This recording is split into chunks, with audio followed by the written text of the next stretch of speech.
अध्याय 6 सर्वनाम। निम्नलिखित गद्यांश को ध्यानपूर्वक पढ़िए और समझिए। कमल दशहरे का मेला देखने जा रहा था। रास्ते में उसे विमल मिला। उसने विमल से पूछा, क्या तुम दशहरे का मेला देखने नहीं चलोगे? जरूर चलूंगा, कमल ने उत्तर दिया। मैं अमन की प्रतीक्षा कर रहा हूँ। अरे, वह नहीं आएगा। उसने मुझे फोन पर बताया था कि आज उसे अपने मामा जी के यहाँ जाना है। ठीक है, मैं तुम्हारे साथ ही चलता हूँ। इस गद्यांश में रंगीन शब्द संज्ञा शब्दों के स्थान पर आए हैं। ये सभी सर्वनाम हैं। सर्वनाम का अर्थ है सबका नाम।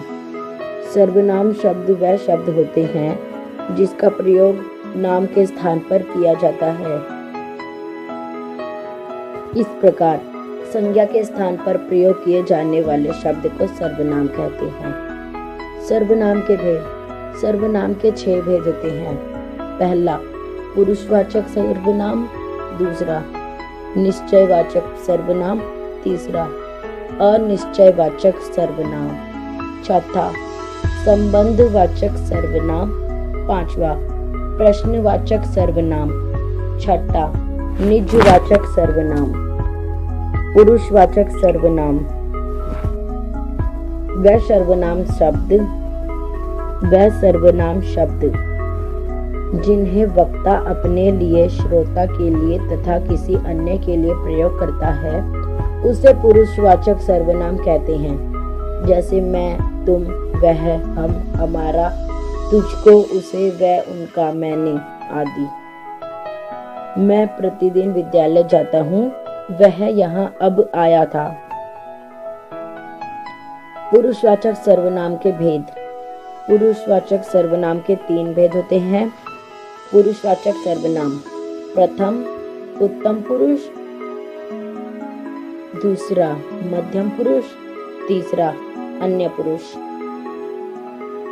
उत्तम पुरुष।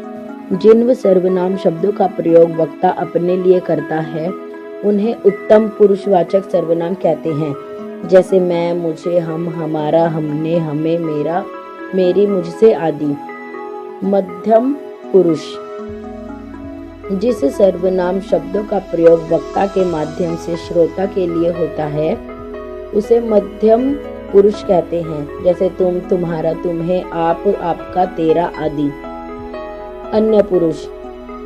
जिन सर्वनाम शब्दों का प्रयोग अन्य व्यक्तियों के लिए करता है उन्हें अन्य पुरुष कहते हैं। जैसे वह, उसका, उसकी, उनका, उन्होंने, उसने, उसे आदि।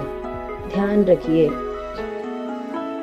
जब सर्वनामों के साथ कारक चिन्हों का प्रयोग होता है तो इनके अनेक रूप हो जाते हैं। सर्वनामों के साथ संबोधन कारक का प्रयोग नहीं होता है। जैसे उत्तम पुरुष सर्वनाम मैं के कारकीय रूप। कारक एकवचन, बहुवचन। कर्ता कारक मैं, मैंने, हम, हमने,